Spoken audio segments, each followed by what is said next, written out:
o Senhor é convosco.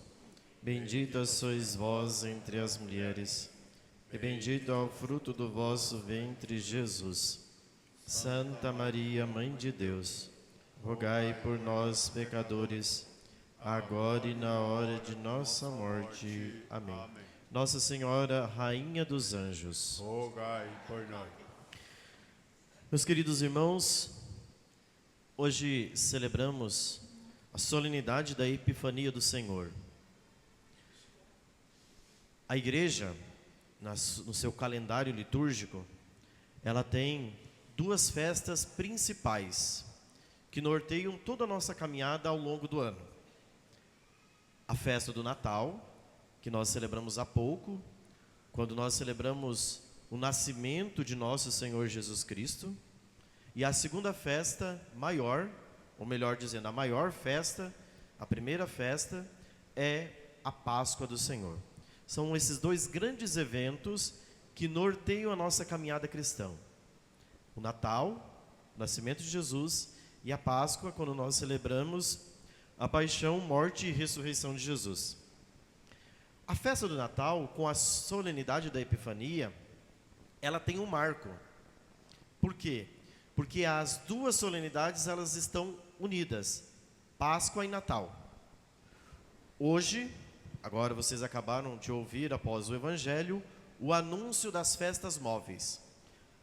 Nós estamos quase encerrando o tempo do Natal, e a Igreja já nos prepara para as festas que estão por vir. Vocês ouviram que a Quaresma nós vamos iniciar no dia 5 de março, quando teremos a quarta-feira de cinzas. Depois, no dia 20 de abril, vamos celebrar a Páscoa do Senhor. Depois ela foi apresentando as outras festas. Então a Igreja, na sua sabedoria, na Epifania do Senhor, ela já anuncia as festas móveis. Isto é, se vocês observarem no calendário, a Páscoa nunca tem uma data fixa. O Natal tem uma data fixa. Nós celebramos o Natal dia 25 de dezembro. E o Natal, segundo a tradição, é a festa do sol. E aqui para nós que somos do hemisfério sul, isso fica bem latente, porque nós estamos aqui no sul com dias grandes. Você pode ver que 5 horas da manhã já amanheceu e só vai anoitecer lá pelas 7. Por quê? Porque nós estamos no solstício de verão. Para quem mora no hemisfério norte, isto é, quem está na Europa, boa parte da Europa, lá eles estão no solstício de inverno. Então, você vê na França, estava 4 graus abaixo de zero essa semana. Na Itália também. Então, a Igreja, durante a festa do Natal, ela segue o sol. A partir do dia 25 de dezembro, o dia começa a ficar grande, maior, para quem é do hemisfério norte. Para nós, o sol vai começar a diminuir a partir de agora, até que a gente vai chegar lá no inverno. A festa do Natal, portanto, ela é guiada por um astro. Qual é o astro? O sol. A festa da Páscoa, ela é guiada por um outro astro, a lua. Então, são duas festas que são guiadas por dois astros. A festa da Páscoa, ela não tem uma data fixa, por quê? Porque a Páscoa, ela é sempre no primeiro domingo de lua cheia do outono. Para nós que somos do hemisfério sul, é a Páscoa. Para quem é do hemisfério norte, o primeiro domingo de lua cheia da primavera é Páscoa, porque lá eles estão na primavera, enquanto nós estaremos aqui no outono. Por isso que a Páscoa ela não tem uma data fixa. A Páscoa, às vezes, nós costumeiramente dizemos, esse ano a Páscoa é alta, esse ano a Páscoa é baixa. Ou seja, ela é mais próxima do mês de março. Por quê? Porque o primeiro domingo de lua cheia do outono, ou seja, o outono começa no dia 20 de março, se acontecer no dia 22, aí já vai ser a Páscoa. O ano que vem, melhor, esse ano, nós teremos uma Páscoa alta. Por quê? Porque a Páscoa acontecerá quase que no limite, dia 20 de abril. Sempre a Páscoa vai acontecer entre 20 de março e 20, 22, 23 de abril. Porque as estações da Lua são 4, o ciclo dela muda em torno de 6 dias e pouco, então, consequentemente, esse vai ser mais ou menos o itinerário que vai ser a Páscoa. Você nunca vai pegar a Páscoa no mês de abril. E também você nunca vai ter a Páscoa antes do dia 20 de março. Mês de maio, não tem Páscoa. A Páscoa sempre vai ser entre 20 de março a 25. E às vezes a gente não sabe. Mas quem define o calendário é a igreja. Embora o mundo hoje está paganizado, mas quem define a data da Páscoa é a igreja. Definindo a data da Páscoa, 40 dias antes é o início da quaresma. Então a gente pensa, o carnaval esse ano vai ser mais tarde, esse ano vai ser mais cedo. Como se isso fosse determinante para a sociedade civil determinar essa data do carnaval. Quem determina o carnaval é a igreja. Por quê? Porque ela determina a quarta-feira de cinzas. E concomitantemente define-se a data do carnaval. Isso é uma curiosidade, que às vezes a gente viveu já 70 anos de vida e não sabe. A gente vê, nossa, nunca a Páscoa tem uma data, né? Às vezes a gente pensa que, mas quem que marca essa data? A igreja. A igreja define a data da Páscoa e todas as outras festas giram em torno da Páscoa. Vocês ouviram que o diácono anunciou? Dia 1º de junho é a Ascensão. A Ascensão acontece 40 dias depois da Páscoa. No dia 8 de junho é Pentecostes.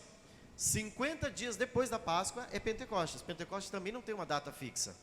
E Corpus Christi será no dia 19 de junho, que são 70 dias depois, 60 dias depois da Páscoa. Então Corpus Christi também não tem uma data fixa. Sempre será numa quinta-feira, mas 60 dias depois da Páscoa. Então, por que a igreja faz questão de mostrar isso? Porque essas são as duas grandes festas. Natal, o nascimento de Jesus, a Páscoa, a sua ressurreição. E hoje, na solenidade da Epifania, a igreja já nos aponta para a Páscoa. Por isso que a gente faz o anúncio das festas móveis, ou seja, daquelas festas que não tem data fixa. Para nos lembrar que esta manifestação que acontece no dia de hoje, a Epifania, ela tem uma visão, um olhar voltado para o mistério da salvação, da Páscoa. Por quê? Porque no Natal, no dia 25 de dezembro, para quem Deus se manifestou? Deus se manifestou especificamente para um grupo, para o povo eleito, isto é, para os judeus. Quem eram os pastores que estavam lá, que viram o nascimento do Salvador? Eram judeus, que viram o nascimento. Por quê? Deus teve uma predileção com um povo. Qual foi o povo preferido de Deus? O povo de Israel. Lembra que Deus começa lá numa longa história no livro do Gênesis, capítulo 12. Escolhendo quem? Quem é o nosso pai na fé? Nosso pai na fé é Abraão. Vamos lá, vamos aprender um pouquinho de história. Abraão é o nosso primeiro pai na fé. Deus suscita Abraão lá da terra de Ur dos Caldeus para formar um povo. E Deus diz que seria um povo numeroso, porque seria como as estrelas do céu, não daria para contar. E de fato, esse povo é numeroso. Aí vem o seu filho Isaac, vem o seu neto Jacó, depois vem os filhos de José. E aí é o que acontece com o povo? O povo, infelizmente, vai prisioneiro para o Egito. Vive um período de escravidão lá no Egito e Deus faz o quê? Deus suscita um homem. Quem é o homem que Deus suscitou para libertar o povo de Israel? Quem Deus suscitou? Digam bem alto. Isso. Alguns estão indo na rabeira dos outros, né? Moisés, vamos lá, é Moisés, né? Se falar Jacó, a gente vai, né? Mas é Moisés. Então Deus suscita Moisés para fazer o quê? Para tirar o povo lá da escravidão. Está lá no livro do Êxodo, capítulo 1, 2 e 3. Sobretudo Deus vai lá, Moisés, tira o meu povo. Ele ouviu o grito do seu povo e libertou o seu povo da escravidão. Aí o povo passa pelo Mar Vermelho, entra no deserto, rumo à terra prometida. Aí vem o período dos juízes, onde Deus suscita juízes para conduzir o povo. Até que nós chegamos ao período dos reis, dos 3 grandes reis, Saul, Davi e Salomão. Só que Deus deu para Davi uma grande missão.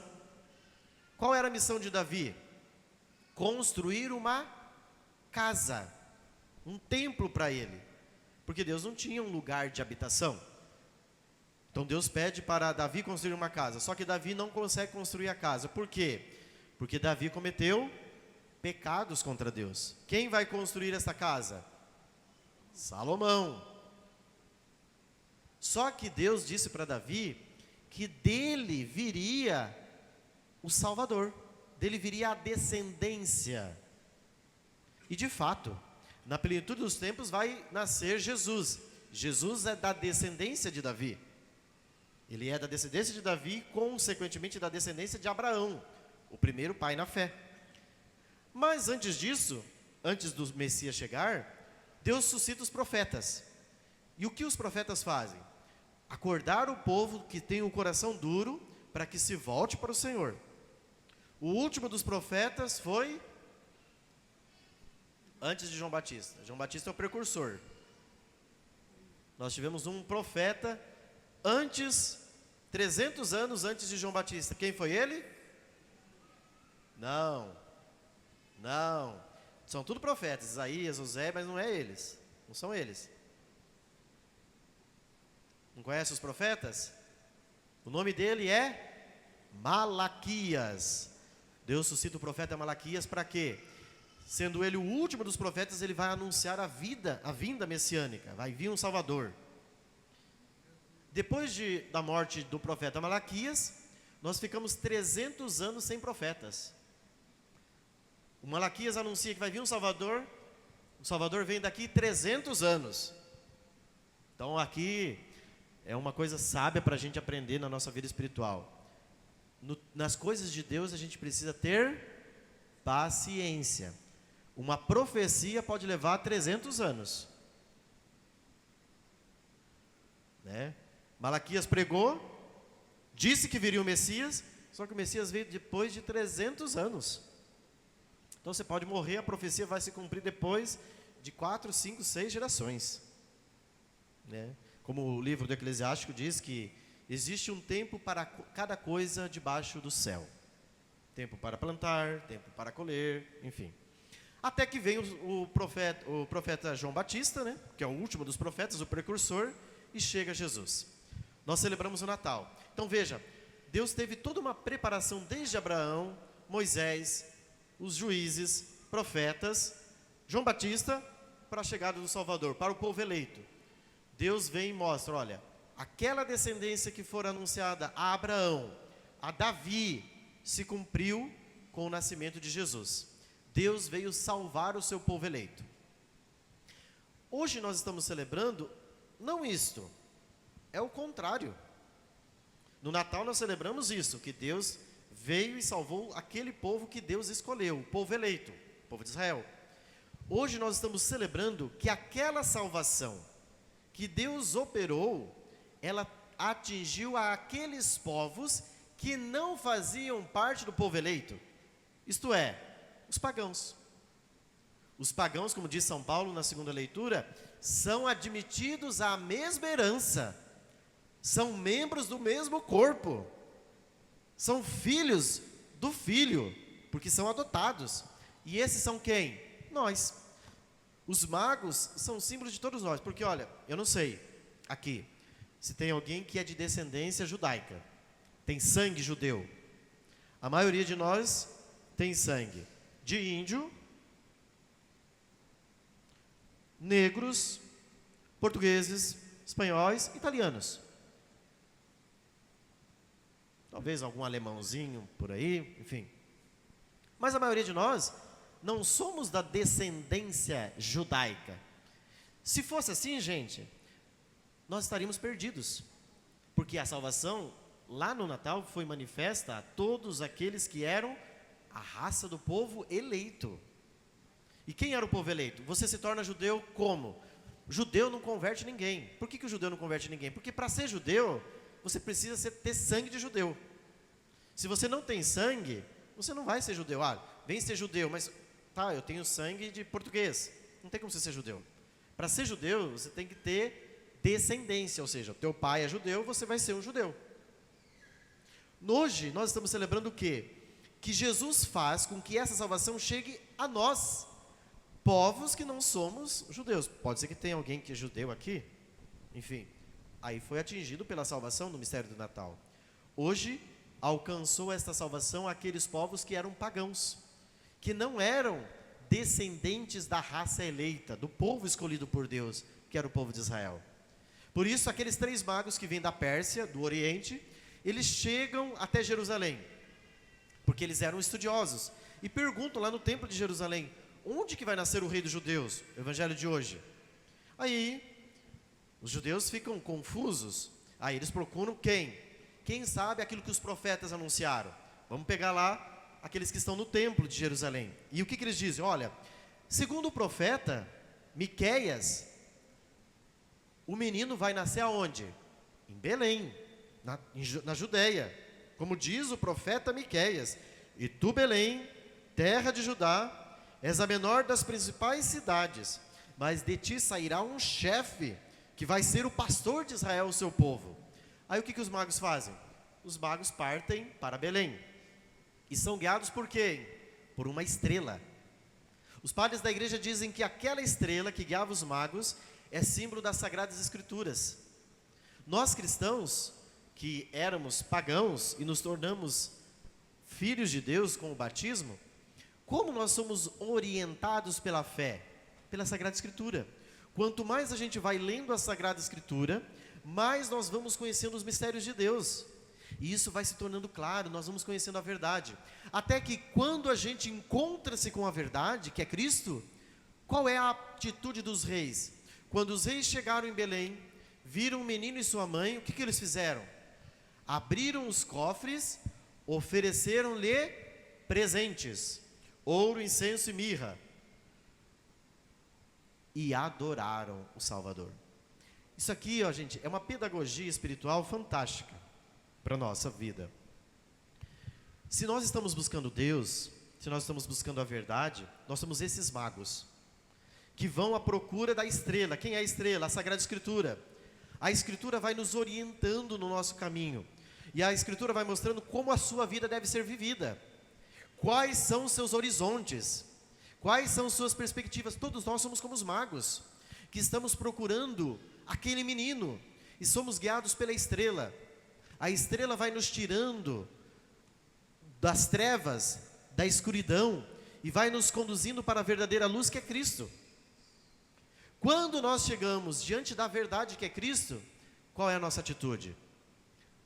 Dobrar o joelho no chão, adorar a Deus e oferecer presentes, oferecer sacrifícios a Deus.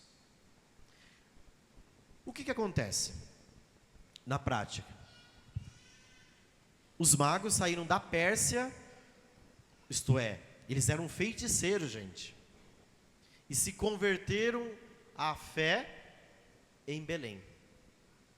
Nós, muitas vezes, depois da nossa conversão, estamos em Belém e saímos de Belém e vamos para onde? Para a Pérsia. E vivemos uma vida pagã. Quantas vezes isso acontece? Todas as vezes que a gente deixa de adorar o Deus único e verdadeiro, a gente está sendo conduzido para o paganismo, para a Pérsia, longe de Deus. Isso muito facilmente pode acontecer na nossa vida. Muitas vezes, olha, a gente chega diante de Deus, abre os nossos presentes, isto é, os nossos dons, os nossos talentos, e oferece ao Deus, dizendo: olha, está tudo aqui, Senhor, para vós. Eu ofereço não somente a minha vida, mas ofereço todos os presentes que o Senhor mesmo me deu para vós. Vejam, quantas vezes acontece na nossa vida? A gente está lá vivendo a nossa vida tranquilo, está de boa, está tudo bem. Mas aí acontece uma tragédia financeira, ou acontece uma indisposição de saúde, um problema de saúde. Aí no pânico e no medo você vai lá e faz promessas para Deus: vou para Aparecida a pé, se eu for curado da doença. Vai de fato, cura, vai para Aparecida a pé, faz a promessa, tchau, tchau, volta para a Pérsia. Não fica em Belém. Quem de nós já fez um grande sacrifício para Deus, sem precisar algo em troca.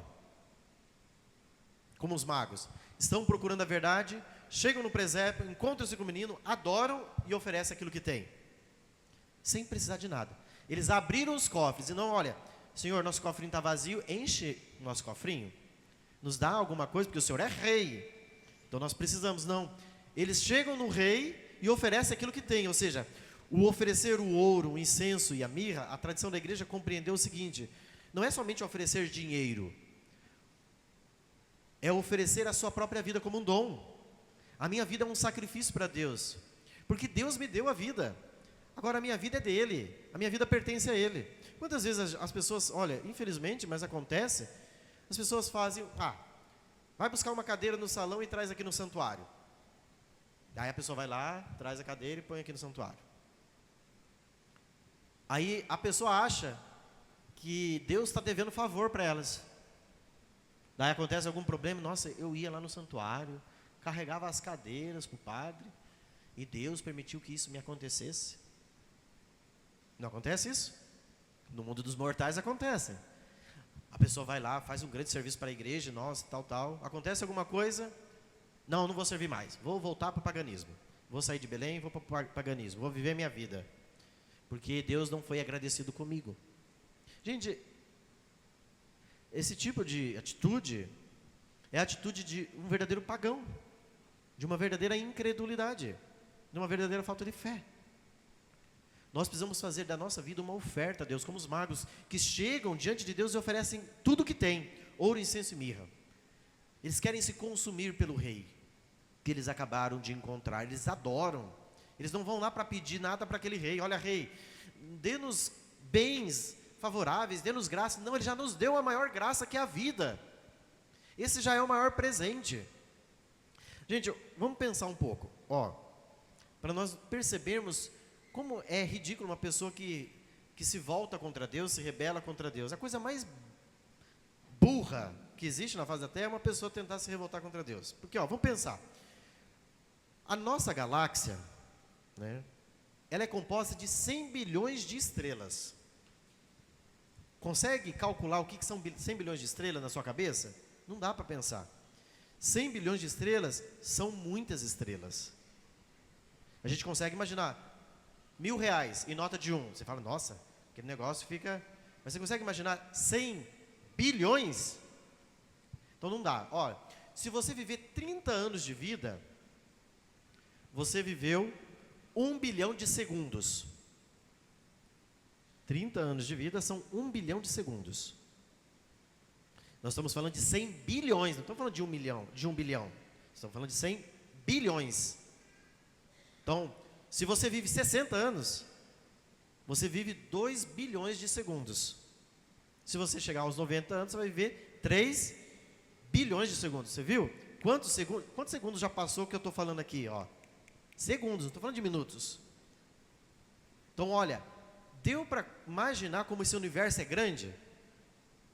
São 100 bilhões de estrelas na nossa galáxia. Só que fora da nossa galáxia, existem 19 bilhões de galáxias. Deu para perceber como o mundo que Deus criou é tremendamente grande? Aí, imaginou as galáxias que existem. A Via Láctea, que é a nossa galáxia. Só que na Via Láctea são 100 bilhões de estrelas. Dentro dessas estrelas tem um lugarzinho minúsculo, chamado Terra. Nesta Terra, nós temos quase 8 bilhões de pessoas, mais ou menos no mundo hoje, de 7 a 8 bilhões, em todo o globo. Neste globo nós temos um país chamado Brasil, que tem 213 milhões de pessoas. Neste país nós temos o Paraná, que é a nossa terra, que tem lá seus 11 milhões de pessoas. Nesse Paraná, nós temos uma cidade chamada Bandeirantes, que tem 32 mil habitantes. Nesta cidade tem uma pessoa que mora na rua, Frei Rafael Proner, 1252, chamado Rogério de Azevedo Silva. O que esse serzinho significa? Me digam. Nada. Ele é o pó do pó do pó do pó do pó do pó do pó. E aí você, tão iluminado, tão especial, querido, o mais belo, acha que tem o direito de brigar com Deus e de dizer: por que Deus fez isso comigo? Vou me rebelar contra Ele, virar as costas, estou chateado. Não é uma burrice? É porque simplesmente a pessoa se acha o centro do universo. Olha, o mundo gravita em torno de você. Você é o umbigo do universo. O mundo está girando em torno do Rogério. Não! Por que eu estou dizendo isso, gente? Porque nós estamos celebrando hoje a manifestação de Deus a um povo específico. Nós, pagãos. Olha como Deus é bom. Só por isso a gente já tem que levantar os braços para o céu e dizer: como Deus é bom. Ele olhou para o pó do pó do pó do pó do pó e teve misericórdia de mim. E eu, tão bobinho, fico lá brigando com Deus e falando: estou chateado porque Ele não fez. Não, eu tenho que me gastar por Ele como os reis, eu tenho que me oferecer, eu carrego cadeira, eu faço isso, eu faço aquilo, eu faço generosidade para os pobres. Mas não preciso de nada, Deus. O Senhor já me deu o maior de todos os presentes, que é a salvação, que hoje foi operada, e o dom extraordinário de viver. Que alegria saber que eu tenho vida, e eu posso gastar essa vida pelos outros. Isso é epifania. Isso é o que nós estamos celebrando hoje. Nós estamos celebrando a manifestação de Deus, que se revelou a nós, e nós fomos presenteados. Não é o menino que ganhou o presente. Quem ganhou o presente fomos nós. Você é o presenteado, eu sou o presenteado, nós somos presenteados. A gente acha: o menininho Jesus ganhou um presentinho hoje. Não. Quem ganhou o presente no fundo fomos nós, que não merecíamos nada. Deus devia olhar para nós e dizer: nossa, olha o pozinho que são lá, e achando que eles podem alguma coisa, que eles podem dominar, controlar alguma coisa. Mas eu os amo. Deus nos ama como a mãe, né? O Salmo 130 diz, né? Como a criança bem tranquila é amamentada no regaço acolhedor de sua mãe, assim Deus é conosco. Nós somos como uma criança nos braços de Deus, e Deus, no seu regaço acolhedor, nos acolhe, nos envolve. E nós querendo brigar com Deus: me solta, eu quero viver minha vida, não quero ser criança, não, eu quero ser independente, solta, solta. Todas as vezes que nós nos rebelamos contra Deus, é isso que nós estamos fazendo. Tira do braço: eu não quero ser criança, eu quero ser independente, porque o Senhor não faz o que eu quero. Não, seja uma criança tranquila, acalentada pelo amor de Deus, que te dá esse presente extraordinário da salvação nessa solenidade. Hoje, portanto, meus irmãos, alegremos-nos, porque nós fomos contemplados com a salvação. É isso que nós cantamos no Salmo: as nações de toda a terra hão de adorar-vos, ó Senhor. Resta para nós somente uma coisa: adorar a Deus e dizer que Ele é o nosso tudo, sem Ele nós não somos nada, e dar a nossa vida para Ele. Esse é o resumo da homilia. Adore a Deus e dê sua vida para Ele. Esse é o único presente que você pode dar para Deus, mais nada. A sua vida deve se tornar um sacrifício agradável a Deus. Amém? Amém. Então vamos ser agradecidos, vamos aprender a agradecer, vamos aprender a adorar a Deus e dizer: nossa, olha o que eu sou. Conseguiu imaginar o que você é? Com as bilhões de estrelas, com as bilhões de pessoas, com o Paranazão, com Bandeirantes, e na rua tal, não tem nada. Mas Deus olhou para aquele serzinho que está lá na rua Frei Rafael Proner, 1252, e disse: eu te amo. A salvação é para você. Você é amado. Então você é mais do que... Você é um milionário, porque você tem um amor infinito que te ama. O dono de todo esse universo me ama. Portanto, Ele me adotou. Eu sou dono do universo. O universo me pertence, porque eu sou filho daquele que me amou infinitamente, mesmo quando eu não mereço nada. Ele me amou. É isso que nós celebramos neste dia. Glória ao Pai, ao Filho e ao Espírito Santo. Como era no princípio, agora e sempre, por todos os séculos dos séculos. Amém.